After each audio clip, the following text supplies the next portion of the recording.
see you guys. Friendly faces. Oh, it's lovely to see some friendly faces. Hello, everybody. Welcome to Chatham House. My name's Alex. I'm the director of the Digital Society program here, and I'm delighted to welcome President Alar Karis and his team and my panel this afternoon to explore how Estonia built a digital society. As a reminder, you've already heard we're on the record. If you're joining us online, use the hashtag #CHEvent or tag Chatham House. Or if you're joining us on Zoom, do introduce yourselves in the chat and use the Q&A function. Now, from where I'm sitting, and I would hope from where you're sitting too, digital technology increasingly looks like infrastructure, this sort of foundational layer that runs under everything, on top of which we build our society, our politics, our culture, on a layer on top of which rests on national security or our participation in global markets and so on. But that tech, that infrastructural layer didn't just emerge independently. In fact, I think as countries have become more and more like digital societies, they might find themselves increasingly dependent on technology that is designed somewhere else, by someone else, built and shaped and policed by someone else, perhaps even reflecting a set of values or interests or objectives that are different to their own. Because I think for the most part, particularly in Western democracies, states haven't necessarily kept up with technology and the companies building it, instead sort of playing the role of regulator or purchaser, sometimes perhaps cheerleader, sometimes critic, but very rarely playing the role of builder. But around the world, there is this different story starting to emerge in India, in Kenya, in Brazil, and perhaps most famously of all, in Estonia, where for decades now, Estonia has been regarded as one of the sort of leading examples as architects and builders of one of the world's most foremost digital societies. We'll hear about how they did it, a subject I hope of particular interest given the recent return here in the UK of our own plans for some digital public infrastructure in the form of a digital ID, and perhaps explore what we might learn from Estonia and how states might build public technology to meet public ends. Now, before we dive into the discussion with my panel, let's learn a little bit about what Estonia has built. I'm delighted to be joined by Adam Rang. Adam, the floor is yours. Thank you. Now, you might notice that I don't actually sound very Estonian. So I'm from England, I grew up here, and even when I was a school child, a British school child, I remember the debate about British IDs, because when we went on a school trip to British Parliament, that was what was being discussed even back then. And yet my grandparents actually came to this country as refugees when Estonia was occupied. So I was born an Estonian citizen too, and I've had a digital ID for about 15 years. So I've been part of Estonia's digital society, and I've been able to compare, I've lived a kind of double life, being able to compare these two systems. So, Estonia has been hailed as the world's most advanced digital society, thank you, Wired, with a secure ID at the heart of that. To be honest, Estonians often find this attention a bit strange. Estonians are very modest, but also they've had their digital IDs for nearly a quarter of a century, and the benefits are so normalized. The biggest shock, actually, is sometimes just going abroad and realizing how things are done without a digital ID. I think Estonians view their digital society quite similar to how Brits view the NHS, in that it was once a big, bold, ambitious, controversial idea, but now there's a settled consensus. It's normal, and politicians only argue about how to make it better, who is it safest in their hands. And certainly no one in Estonia is advocating to choose some kind of utility bill-based system instead.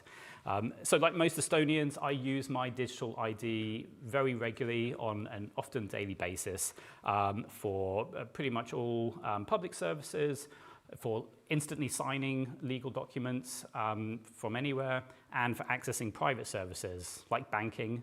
Probably 90% of my digital ID use is banking. That was getting the banks on board was really good for embedding the use of the digital ID. And it eliminates so much hassle. So we say that 99%, or we used to say that 99% of digital services are public services or online in Estonia. Actually, it's now 100% because the last one has just been added. And digital services are used by everyone across every demographic, young and old, urban and rural. It's not just those young, tech-savvy hipsters in the capital working on their startups who use their digital IDs. It's actually like rural and elderly people can benefit the most from not having to queue up in a government office. And actually myself, like I'm not a tech-savvy person at all. Like my notes are still on paper. I still struggle to use my TV remote control. But I can use my digital ID because it is so intuitive. And actually, I really like to test it to the limits. A few years ago, my wife and I, we were starting a new company. And, well, we can start an Estonian company online from anywhere. And so can you if you become an e-resident. And we decided, like, where's the funniest place to start a company? And so we decided to find a really remote cabin in the forest and be the first people to start a company while having a sauna. And we also voted in our national election while submerged in ice water. And actually, you know what? This is a little bit outdated because we don't actually plug our card into a computer anymore. We have mobile ID, we have smart ID. Actually, the way we access and manage our digital ID does evolve over time with technology. It's just the ID itself that doesn't change.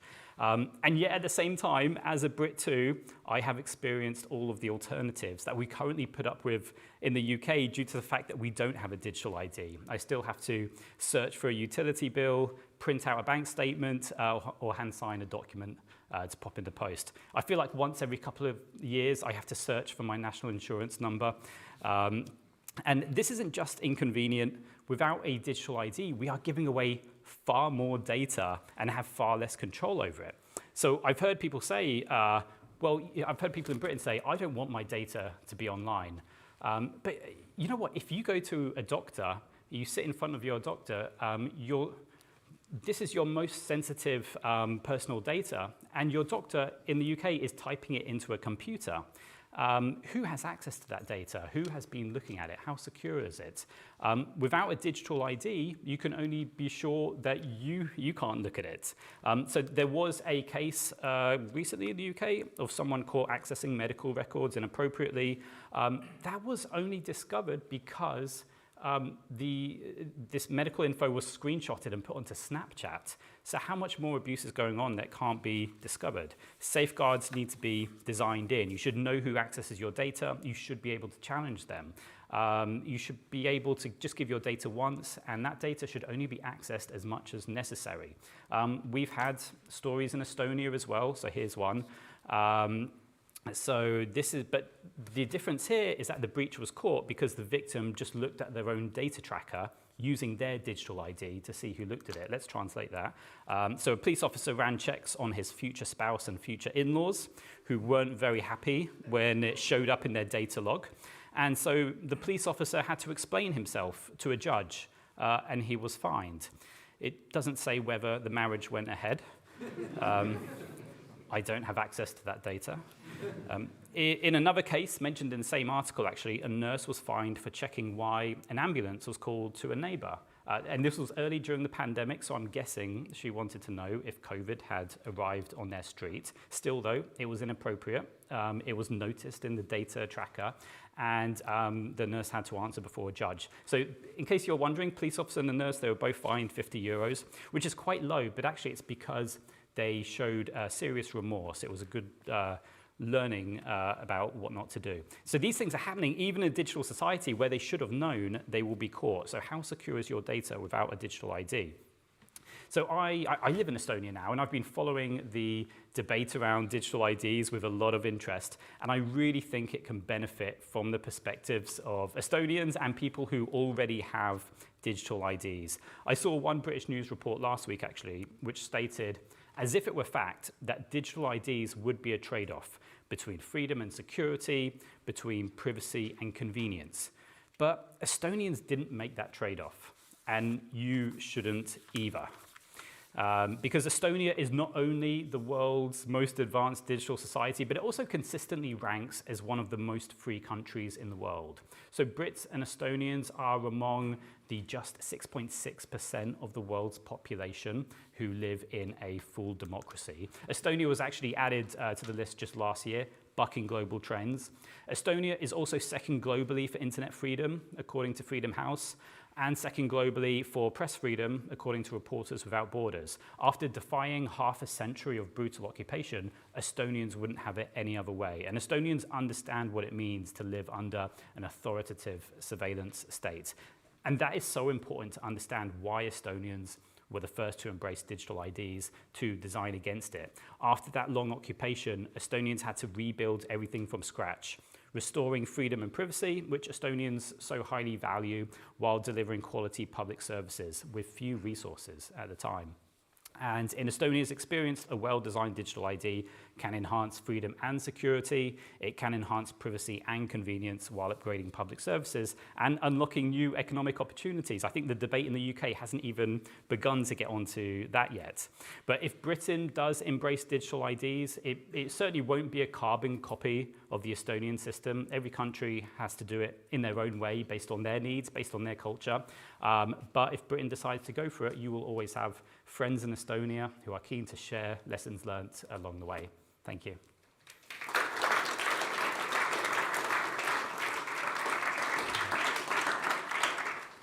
Adam, thank you so much.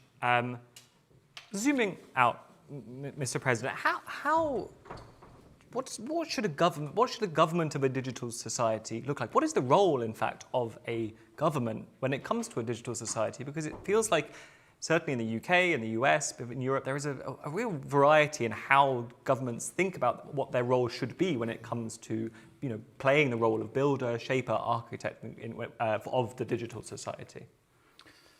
Thank you. First of all, thank you very much for inviting to take part of this discussion. And we have been in this world already almost 30 years. So sometimes it's difficult to explain things which are very obvious in my country. And it started actually from the government. So that means we had a trust of the government and political commitment. So basically that was very important to start all these things. And of course, we, as you mentioned already, we came from the Soviet occupation and we wanted to do everything differently, and we started from scratch. And actually, I guess that was a mistake. It's still not 100%. You have to show up when you get married. So and when you need to show up when you divorce also. No, not anymore. That's already divorce. But to get married, you have to show up. So that means we have been there, and it's going to be local elections in a week in Estonia. And for curiosity, I'm going to a station to vote, not electronically, but physically being there, just to see what's around, because most of the people actually voting electronically. So it was a government, yes, and the trust of the government. And the second one was actually banks. That means banks had these cards already, and we did trusted banks. And because of that, it wasn't easy, but it was still easier to make this ID card mandatory, because this was a backbone of our digital system. So, and as already mentioned before, I mean, every country is different. So we can only tell our examples and what we do in Estonia, but every country will choose its own path in this digital world. So government trust is important. So you have to start from the government, trust to government. Hannes, what are those key lessons, those examples that you would bring if everyone's different? What are the lessons? Yeah, I'm Hannes Astok. I'm working for eGovernance Academy, what is a global consultancy organization about digital transformation for the governments. And what we learned globally is that there should be a leadership from the government. The administration can provide endless number of great ideas, but without political will and leadership, nothing is happening. We have heard, and you have heard probably about Ukrainian digital transformation during last years and miracles what they have done with their mobile application and how it has actually saved lives during the war, because people have through this application access to their documents what might be physically destroyed, any kind of data what is available from the government sources, what they can present, either they are internally displaced people in Ukraine or somewhere abroad. what is actually making their life better and even saving the lives. So in Ukraine also, not that much was happening, or was happening in the government officials level, until finally one prime minister, what was Mr. Groisman, was coming and saying, "Hi guys, all you in the government, now everyone has task about digitalization, about your own ministry or department." And then the things started to move, and when the new government and also President Zelensky's administration came to the power, they take even broader leadership.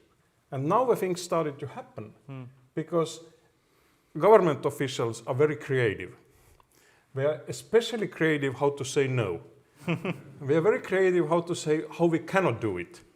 But if you push them, and if there is a pressure from the top, then they need to start to think how we can do it. And this is the fundamental change in their mindset, so they must think positively. So this is what I see globally, that until the leaders do not pick the phone or do not pick the flag, not that much is happening. When they do it, miracles may happen. So political leadership is critical, but we also heard about the importance of use cases. This digital public infrastructure has to be useful for something. Now, in the UK, we've heard a lot about the ID being used as part of the immigration debate. But my understanding is that around the world, Rowan, digital public infrastructure serves a whole array of different purposes. We've heard some of them today. That's the case, right? Yeah, I mean, I would say that Estonia is a success story in its digitalization efforts. But a lot of Western democracies, what we've seen more is that digitalization has been characterized by extremely high costs, very short-term thinking, long-term dependency on foreign service providers, and siloed projects that result in endless duplication and waste. And the kind of alternative thinking and kind of the alternative strategy that we're seeing from the likes of India, Brazil, Estonia, and many others is that we need a digital public infrastructure approach to this, which is often characterized by some kind of key principles, one of which is interoperability with other systems, the ability for it to be built on top of, built on, adapted as technologies change over time, and also that for it to be open. And open and enable kind of secure sharing of data. So I think we need to look to kind of the other cases that are doing this as well, like I said, India and others. Really helpful. Yeah, my understanding is that there are, even just at a software level, Estonian software packages that are used elsewhere, X-Road being perhaps the most famous one that I know. Maybe there are other ones as well. We heard at the outset here what I would say is a very high-quality sales pitch, but this is Britain, and there is a skepticism about digital IDs. There has been for decades now. There is, I think, a trust deficit here, perhaps building on what Rowan said there about failed technology projects in the past. Mr. President, what advice would you give? How do we address that trust deficit in this country? It's difficult to say, because if this thing would have happened now in Estonia, I'm not sure. Okay. Because we probably would have started the same discussion you have here in Great Britain. It's one thing that means we still have to have these discussions back home as well, although we are already, used to this, because the questions are still there. You need to answer.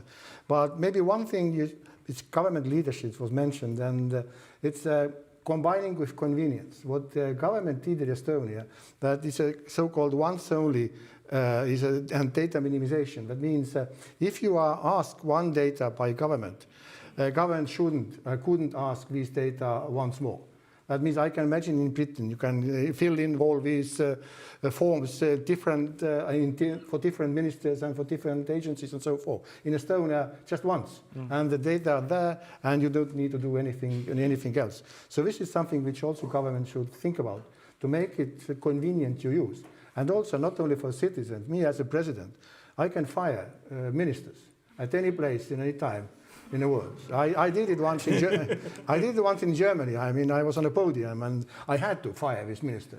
And I used my mobile phone and fired this minister. So it's not that easy, because you still have to have some, rules and regulations before that, but you can do it. But in some countries, you can have a digital identity and digital signature, but you are allowed to use it only in this particular country, not abroad. But for Estonians, you can use it basically everywhere. Is a digital society, I think we've heard already about Ukraine here. So one of the concerns, actually I've already seen a question come in online about the risks of a digital society. Is a digital society more vulnerable than a society that is more analog, that is more paper-based, or is it in fact more resilient? Hannah, must be interested in what you think. Depends on point of view. Yeah. It's less vulnerable if the data is well stored, well backed up, and stored maybe even, I don't know, in your embassy somewhere abroad. So that's quite that's an Estonian innovation that perhaps people might not be familiar with. Maybe you could tell us a little bit about what a data embassy is. We are backing up in a couple of embassies globally our main databases, just to make sure that if something is happening in Estonia, I don't know, big explosion or whatever, we have neighbors also, if you may know. So it's backed up, so we can function as a country and government later also. But if you think about paper archives, any fire, flooding, heavy rain may destroy the data finally. So without any backups, it's hard to back up paper data. So this is what may happen. But I want to come back to this trust issue. And the fundamental question is that who owns the data? Is it me or is it government? In Estonia, we believe that it's the citizen who is owning the data and government is just operating with the data according to the rules and regulations that are made by the parliament. So this means that I'm handling my personal data for the government. I trust the government, they handle it, but it's not theirs. They cannot decide what they do with it. It's my parliamentarians' decision how it's made. So in this sense, it's making of a discussion totally different because it's not the government's data, it's my data. And I have also access to see who was looking at my data, as Adam just told us. So and this is making like government and government officials also much more attentive about it, what they are doing with my data. To what extent is digital public infrastructure not just a national project, but an international one? Perhaps I could start with you on this one, but just a sense of like, I hear that Estonia is making great strides here, and India is also making great strides, as is Brazil and Kenya. To what extent is this part of one effort that we are seeing leadership on across the world, and to what extent is it just sort of individual national programs? Yeah, I think from the G20, so the Indian presidency and then followed by the Brazilian presidency and now most recently the South African presidency, we have seen a focus on kind of digital public infrastructure and viewing technology in this way. But I think in contrast to that, we've seen a growing kind of narrative around tech sovereignty, which has kind of become a crucial part when talking about technology resilience and security. So I think there's kind of two sides to the coin, right? On one hand, you have international efforts trying to use this kind of technology together, sharing data, providing solutions for one another that can be shared. And at the same time, you have a lot of countries looking inwards, sometimes for good reason, right? How can I protect my citizens' data? Is it stored locally? Is it stored perhaps in a data embassy? And I think that those kind of the tech policies that we're seeing in the UK, for example, are going to have to really battle with those kind of key questions. Just to mention that you might or might not know that in 2007 we had a cyber attack in Estonia. So we started to take this cybersecurity very seriously. So it's as important as digitalization itself. So that means we have to work hand in hand with these cybersecurity issues. So we learned our lessons and know how to handle the situation. Was that something that was felt at a government level or at a citizen level? To what extent? It was definitely government level. Yeah. So. But citizens were feeling it because in those days, my online bank was down, or most of the banks, because there was a heavy DDoS attack when we are attacking too much that it cannot be survived. So we were feeling it also, and there was like connections to other countries were shut down and many other issues. So it was kind of a lesson to learn, but those attacks in 2007 are not comparable what is happening right now in this country, in Estonia, everywhere. It was just peanuts. And as far as citizens are concerned, I mean, people started to realize how important it is to keep the passwords to yourself rather than just openly leaving on the table or something else. So it's also a important issue for citizens. Can I ask you to pick up on this idea of the question of what lessons Estonia has as part of this international move towards perhaps greater tech sovereignty, as Rowan put it? Has the conversation changed since, let's say, the change in the White House with President Trump and the sort of the growing pressure that US tech companies might be feeling when it comes to Europe, or indeed, with what's happening in Ukraine? That it's, as you say, led to a really rapid digitization in Ukraine through DIA, its app. Yeah. How much has changed in 2025 in terms of the lessons that you have for these countries? Yeah. Starting with Ukraine, actually, Ukraine gave up a lot of digital sovereignty when the war starts, because there was the only way to survive was to put all their data to the cloud or emigrate the data somehow from the country physically, because you didn't know what happens the next day. And Hannes, to clarify, that cloud will be an American cloud. It won't be a Ukrainian cloud. Yeah, it is Microsoft Azure. Yeah, American one. Yeah. So basically, there was no other option in this point. So, but today, definitely, the trust towards the American systems is diminishing, because as we see that Mr. Musk can switch on today, Starlink here and there, and it's like really you manipulate you. So at the same time, it's clear that small country like Estonia, we cannot invent all the software systems that are available globally, or replicate them somehow by ourselves. It's mission impossible. We are doing it badly, probably. So this is now a discussion how to balance it, what to do actually, and what it means by using American technology, but maybe keeping it in your country, or how to balance it actually. And it's against the global trends, what we have seen in free worlds, but let's be global, let's be dependent from each other, we are all friends, we trust each other. It might be over. We'll come to questions in a moment. Rowan, presumably this conversation about what might have come as a bit of a rude awakening to Europe around its dependencies and its ability to act with sort of a sense of sovereignty over its tech, maybe that came fresh to us, but presumably that's a conversation that has been happening all over the world for as long as we can remember when it comes to the internet, right? Yeah, I mean, we would hope that people have been thinking about this for a long time, and I think a lot of people have. I just wanted to pick up one point on the kind of privacy and security aspect that's been brought up, which is that it's not just a principle, but it has to be in practice. It has to be in the design of the technology itself.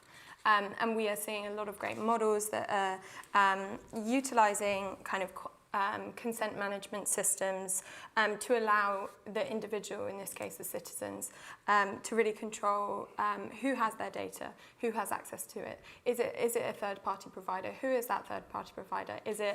Are they comfortable having their gender shared, for example, or not? Are they comfortable just having their name shared? And I think those kind of details in the design and how, especially in how the UK implements its new digital ID system, are going to be really important.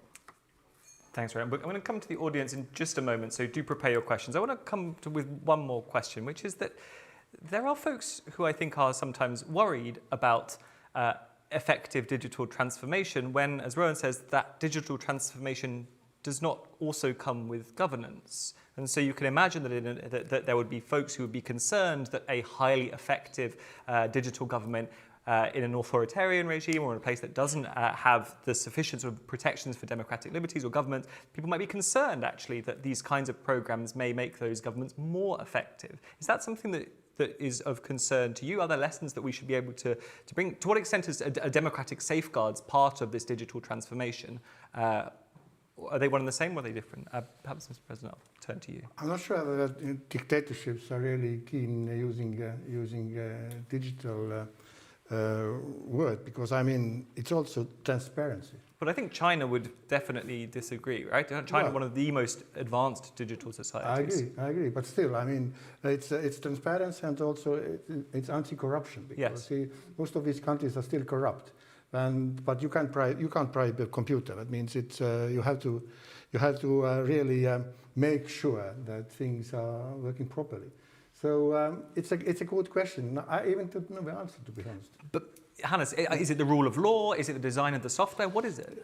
It's digital transformation is very much a cultural issue, I should say. More I'm involved in this, more I believe it's a cultural issue, and each country must find its own way somehow, not maybe technologically, but how you address it to the general public and also to the politicians.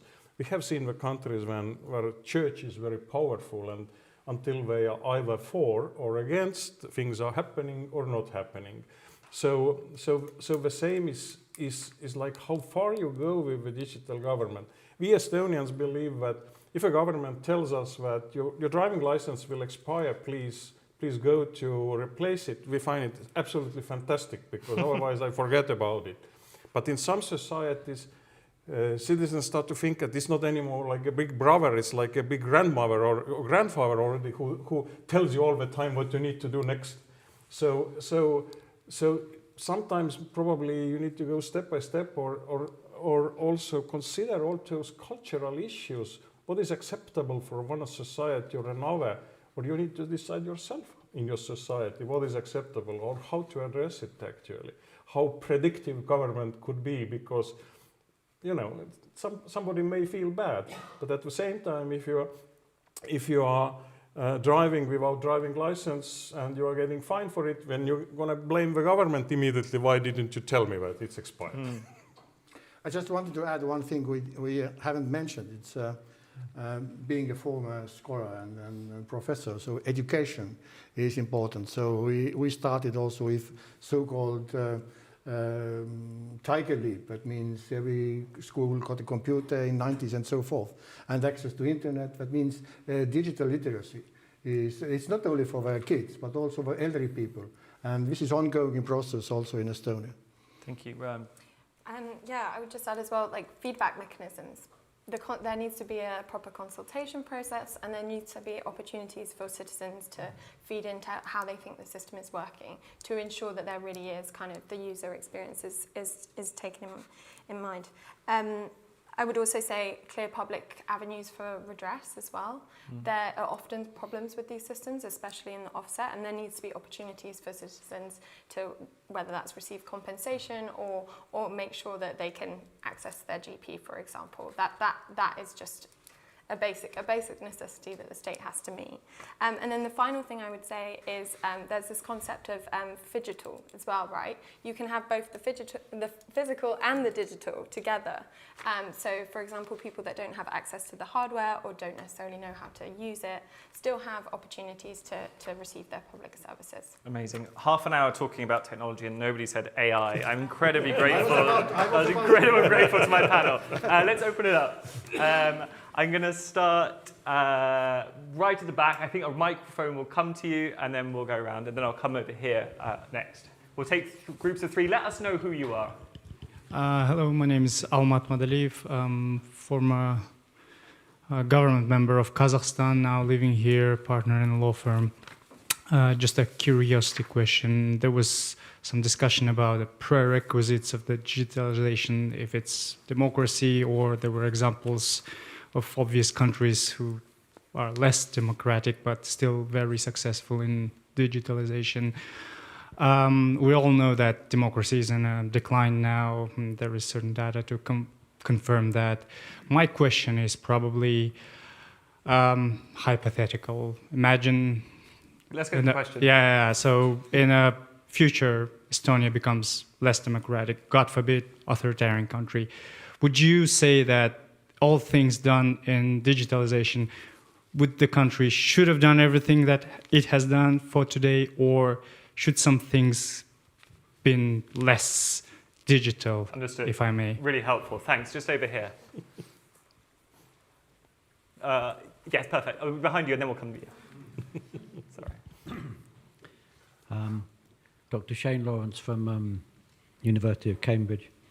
We've had a lot of questions on this issue of trust of data. In the NHS, I've been to any number of NHS meetings where it's been debated how much people will trust the fact that their data is being put in.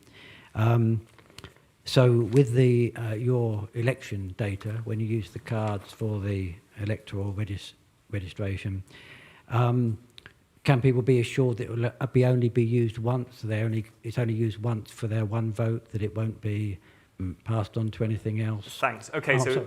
the integrity of the system, and then just next to you as well. Hi, Latika Burke from the Nightly Australia. I have two questions, I think, to the President. Firstly, on Estonia, I visited your centre last year. It was really impressive. What is your, how you deal with illegal migration for as much as you have this problem in Estonia? What happens if an illegal migrant comes into the system and they don't obtain a digital ID? What do you do? And secondly, you would have seen Angela Merkel today blame the Baltic states and Poland for frustrating her efforts to negotiate directly with President Putin in 2021. I wondered what your response might be to that. Thank you. Brilliant. Okay, I'm going to come back to my panel. So a question there around what happens if the politics of Estonia changes and the society is still digitized. A question around trust, and then a question around illegal migration specifically. Would you take whichever order you like? I mean, the first one is rather simple. I mean, because we do develop our system all the time. We're not thinking that at some point Estonia is going to be an autocratic country, but this is we do. I mean, because system evolves all the time, and we're trying to develop it. And actually, I'm going to visit Kazakhstan next month, so it's a state visit. So I'll explain to your people more fully. And there was also a voting question, which is this is one thing which is in Estonia we constantly discuss. So, but then again, it's a system that you go and you vote. You can have different votes. You can change your mind, actually. That means digitally. But your last vote is what you count. And the second thing is you can go to a ballot station. And this is what counts if it's a final decision. So both systems are there. It's not that you have to choose a digital one. You can also go to, as I mentioned, I'm going next week to a polling station and have a look. Hannes, Yeah, just to add that why we can vote many times in online elections and only last vote counts is that the voting environment is unknown or unsecure. We don't know in what kind of environment I'm voting. So if I'm voting for Mr. President, but you are motivating with a small gun, I can do it, yes. But after 10 minutes, I go separately and vote again. Also for Mr. President, maybe. I don't know. Whatever is my choice. So this is the reason. About migrants, the idea, okay, and this is a little bit fundamental question. The question is that every Estonian citizen, resident, even asylum seeker, is getting the ID number just to identify this person in every transaction with the government. And this is fundamental because we want to know that this is the same person in all transactions. I'm getting my ID number from the moment of birth, and it's following me until the end of a life and even later. Or you can get it when you're registered as a temporary worker or temporary whatever in Estonia. But this is just for the purpose to identify. The number itself is not giving you any rights. But we need to identify the person whenever he is seeking for asylum, whatever is happening. Government is making many transactions with these people, even if he or she is kicked back after 20 days. But anyway, where we will record what happens to him or her. This is important. So I hope you answered your question. Thanks. Right. Just one remark. I mean, Estonia, you can't elect me. It's parliament only. So. But I was member of parliament, so I managed to. Okay. Not you, but your principal secretary. Just a brief thing to add on the question about data privacy and kind of the integrity of the system. One aspect that people often neglect to talk about, especially on panels because it's not particularly glamorous, is procurement, right? A lot of these systems are often put in place in public-private partnerships, and kind of making sure that there is very strict guidance about kind of the safety and security around who is procured for this is going to be crucial, and has been crucial in any government that has implemented some form of digital public infrastructure. Brilliant. We might pick up on that in a moment. I'm going to take one at the back there, and then we'll go to Ed here in the front. Hi, thank you. Meg, current law student. I had a question on, you mentioned that if you're implementing this today in Estonia, you may face similar queries to what we're getting in the UK. I was wondering, so obviously it would be quite a long-term project in an era of very myopic short-term political news. How would you engender, or your tips for engendering, sort of long-termism in government and cross-party support? Thanks, Meg. Really helpful. And we'll do Ed here in the front. Yeah, hello, Edward Lucas. I just want to give a quick plug for Estonia's e-residency, which means that every one of you here in the audience can also have the benefit Edward of is #1 e-resident. Yes, I was too modest to say that, but thank you. But the point I want to, I think you've slightly, you've looked a lot at the sort of systemic things, but the thing I want to get across is the excitement of actually having a solid digital signature. It reminds me, I mean, milestones in life, when you first get a really good padlock when you're a kid, and a key, and you're looking for something to lock up because you've got a proper padlock, or that moment when you get your first front door key. And it's the same sort of, if you come from this paper-based society, and suddenly you've got this ability to send an email that can only have come from you, sign a document, and sign it in a way that only Hannes can read it, and another one that only the president can read it. And this, the power you get with the private and the public key is quite transformational. It gives you a feeling of life has another dimension. And I feel that the people who've sold the idea in this country have done it a disservice, really, by focusing on what I think is the very marginal thing, that it might do something possibly to discourage some kind of migration. It's transformative of government. It's also transformative of individuals' relationships with each other, and the ability to prove who you are, and to prove who other people are, and individuals' relationship with the rest of society. What does the panel think of that? Thank you. Yes. Oh, well, brilliant. The vibes. That's really the vibes. And I'm going to take one more question online, which is a pretty simple one. What is this? We're talking about digital public infrastructure here, but my understanding is this is very much also done in partnership with the private sector and enables enterprise and private enterprise. So a question about long-termism there from Meg. How, if we're going to need political will for more than 3 years, where do we find it? A question there around the vibes, the excitement, how you know, the thrill of it, and then a question around the role of the private sector in maybe Rowan, we'll start with you at that end if you fancy taking one of those. Sure. I mean, just starting first with the question on kind of long-term thinking, there's no easy solution to that problem. These systems need to be maintained over time. They need to be improved over time, and then you need to embed new technology into them to make sure that they're as efficient as possible for as long as possible. I would just urge all politicians and civil servants looking at this to look at the success stories that we do have, which I think we've seen one at least today. On the kind of transformative comments that you made, I would agree. I think in India, their digital payment systems have done incredible things for financial inclusion, right? Which is not something that we've touched on today. Giving greater access to people in informal markets, to women, to people in rural communities. There are endless applications of this, and I think, yeah, we've just sort of scratched the surface today. Thanks. Yeah, what I have seen in several countries that when our first fruits could be harvested, the attitude is changing, and also what we have seen in Estonia, that the discussion now is, there is a heavy discussions about digital government in Estonia, but the main question is how to improve it, not to have it or not.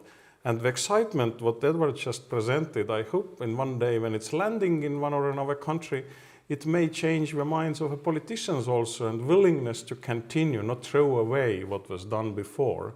So people need digital because it's definitely changing the lifestyle, if I don't need to go somewhere to sign the contract, if I can sell my car online to another guy without not leaving home, if I do most of the transactions online and not waste my time to go to the government offices, waste my time, pollute environment, it's changing the life because people really want to do it online. Actually, I can buy the ticket for the trip around the world in 5 minutes from online. So why the hell I cannot send a letter to the government in digital format by digitally signing it, or make simple transactions like it is, I don't know, sell the car or do whatever I need to do. So this is the question actually. So why we are stopping it from our citizens? And definitely another question what I wanted to answer, what was coming from online, but there's a huge role of banks. We do bank transactions every week. Most of us, I think. So this is something what we really appreciate. We know how it's functioning, and this is keeping our digital activities. It's top digital activities in most of the countries. In Estonia, banks are using the same digital infrastructure what our governments are using. So the same digital identity. So I'm using the same credentials, same PIN number, same ecosystem to log into my bank account and do my transactions. So this means that I know what are my PIN numbers, how to use it, and how it's functioning. And also in Estonia, the main religion is money. Sorry, guys, but it is. Sorry, President. Is that so? That's true, yeah. So until my money is in bank and is there, by using the same digital ecosystem, I trust it. If it's gone, I don't trust also the government. I do every week some bank transactions. I do transactions with the government, I don't know, 5, maybe maximum 10 times per year. So if you are doing separate systems for the government and for the bank's identity solution, we're probably getting lost. Estonian banks are very happy. They don't need to develop their own identification system because it's provided by the government. It's trusted by the government. So they are saving a lot of money. It's not argument for the public because those bankers getting another profit from us. Sure. but actually, it's win-win situation, very much. Of course, one thing which also people get excited also in different countries is that you can easily collect taxes. That means it's from a covenant level. It's very easy because in small countries, especially maybe in Africa and some other parts, they have a problem to get money. And the second thing also from a personal view, I mean, it's very easy to fill a form. It takes really only 2 minutes and it's done, and you get your tax refund very, very quickly and very easily. So it's on both sides. And just some kind of advice. Yes, it's a long journey, I mean, but you have to start small and invest on digital skills and inclusion. And I'm strike a note for the UK has done this historically, right? Gov.uk is a very famous example of a piece of British software that was made open source and is then used elsewhere, and I think so we can definitely do it. We'll take 3 more. I'm going to start there.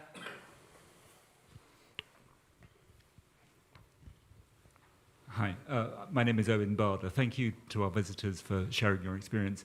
My question is about the mechanism by which citizens can see who has accessed their data. And I'm trying to imagine if someone announced in the British government, oh yes, you can go online and see every time someone has accessed your data. I'm not sure I would instinctively believe that that was true. I'm sure some things would be logged, but I imagine a lot of things wouldn't be logged. What institutions do you have, or did you need, or would we need to give citizens confidence that the rights that you say they have do actually work in practice? Great. We're going to take one there at the back and then here in the front. Yaroslava Barbieri, I'm a research fellow at the Ukraine Forum here at Chatham House. I mean, beyond having a digital society, another thing that Estonia is renowned for in that group of Nordic countries is implementing this whole of society approach to defense. So I wondered to what extent this digitalization has facilitated the implementation of this whole of society approach to defense in Estonia, or whether there have been sort of parallel processes that ended up sort of benefiting each other. Thank you. Thank you. And then lastly here at the front. Thank you. Heather Kovakus from Tech UK. I wonder what sort of context is needed, what sort of right push and pull is needed to get that sort of digital society going, because a lot of the countries that have found it successful, did they have that sort of right combination of just enough problems to make it worth it and enough infrastructure to make it worth it? Is the UK just okay? Do you know what I mean? Is it too like, the problems are there, but not really? Is it just like a bit too comfortable to motivate? And how can a small country like, say, the Bahamas, where I'm from, that has a whole lot of problems that can probably be helped by digital society, is that sort of push of infrastructure there? What sort of baseline is needed from that point of view? So a question there about if there was one key driver apart from political will, what would it be? A question around, Estonia's whole of society defence approach, and then this question coming up about public trust in the system. We're still not buying it. What do you think? Maybe you can tell about. But still, for me, it's digital skills. It's apart from public trust. It is important to go forward, and this you can easily log in and check whether somebody has been there or not. I mean, you don't need a separate institution or anything. So it's part of this digital world. So and Estonia is actually using it. So. Can I ask you just a question for the question? When your WhatsApp says that somebody's received your, you get the 2 blue ticks, do you believe them? I do, but I could imagine logging into the system and seeing that people have accessed my data. Yeah. But I would want to know whether there is some oversight body or an auditor or a court or an ombudsperson or somebody checking that. I could also imagine MI5 would be logging in and looking at my data and would have a private arrangement that wasn't logged. And how would I know that wasn't there? I would be interested to know if we're holding Meta and Google and others to the same standard. But Hannes, over to you. It's basically you need to log into a national portal, and there is a special section what is called data tracker, and you can really take a look institution by institution who was using your data. And if you are not confident why they were using it, you can immediately send the question that why you were using it, and they must respond to you. What was the reason? Sometimes you do not understand the complexity of the services, why various data sets from various pieces were used, but they must respond to you and explain it to you. And I think we can even do it better. So it was also discussed that maybe we send automated notification if someone is using your data, but it might be like too much. It's like becoming a noise a little bit in some cases. But there is a data protection agency who is working with it, and if an institution is not responding, you can tell them that there is no response. So I want to understand what is going on. So this is like a response of mine about the key drivers. Basically, it might be different in various countries. In sometimes it's some services what are so bad in one or another countries or so corrupted that people really want to have a change, and also politicians want to have a change happening. What may drive the change? It might be that the existing government services are so bad, meaning so slow, so bureaucratic, that people really demand the change. At the same time, what we have discussed with German colleagues is that the paper-based services are so perfect, so fast, so nice. So there is no revolution from the public side because it's functioning all still as they are. So no need for massive digitalization, massive digital government, because paper government is so perfect. Not bad at all, actually. Yeah, the usual answer is it's always been like this. So this is a signal that you should make some changes. Rowan, can I come to you on that question? And then afterwards, I'd love to come back just to finish on the whole of society defence versus digital society piece. Yeah. Yeah, on the kind of question about context and push and pull factors. I mean, we've spoken about leadership, long-termism, consensus for change, but the one thing we've not perhaps touched on enough is investment. And you mentioned that you're from a small nation in the Caribbean. Yeah, I mean, a lot of digital solutions are relatively cheap, especially when they're open source, and you can just fine-tune the software to suit your context.